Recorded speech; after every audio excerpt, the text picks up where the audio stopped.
And Professor Babones now joins me in our studio. Sir, welcome on India Today. Pleasure to be here.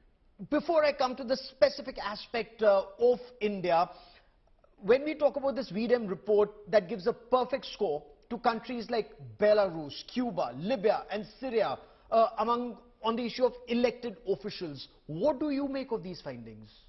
134 countries in the world get a perfect score on the two objective sub-indices of the Rise of Democracy Institute rankings. These are elected officials and universal suffrage. Interestingly, India is not among the countries that gets a perfect objective score because until recently, two members of the Lok Sabha were appointed to represent the Anglo-Indian community, meaning that India fell short of China on the metric of elected officials because they're simply asking, do the constitutions say that everyone should be elected? They're not asking about the quality of those elections. Bizarre. Then let me come to the second aspect. Among 174 countries, those given a perfect score for universal suffrage include countries like China, Hong Kong, after the Chinese takeover, Iran and North Korea. Why would anyone take the V-Dem rating seriously?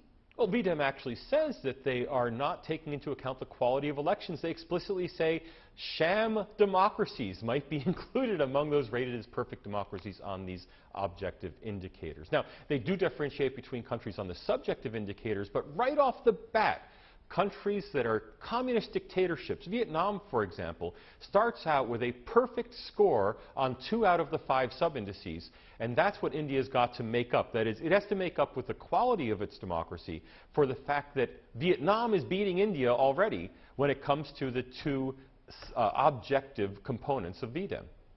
And if we were to specifically talk about India now, on clean elections. Yes. India down to 91 in 2021 from 59 in 2014. This, when not even opposition in India questions the fairness of elections. Oh, it's worse than that. India's 91. Hong Kong, occupied by China under the China security law, is rated 71 in the world.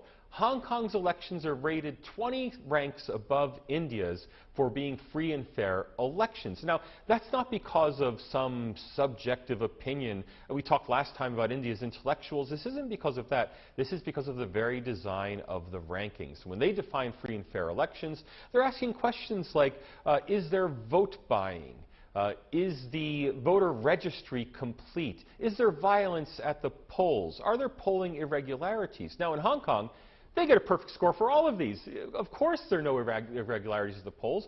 You can only vote for one person. Yes. So why would you have any violence at the polls when there's no opposition at the polls? So bizarrely, Hong Kong's elections are voted freer and fairer than India's by V-Dem, 20 ranks higher on free and fair elections because they're not differentiating between these kind of sham elections with one candidate and an election that's truly competitive. In fact, in a country like India, where the elections are competitive, maybe at the margins there is a little bit of vote buying. I don't endorse that. V-Dem doesn't endorse that. No one endorses vote buying. But no one buys votes in Hong Kong because you have no choice who to vote for.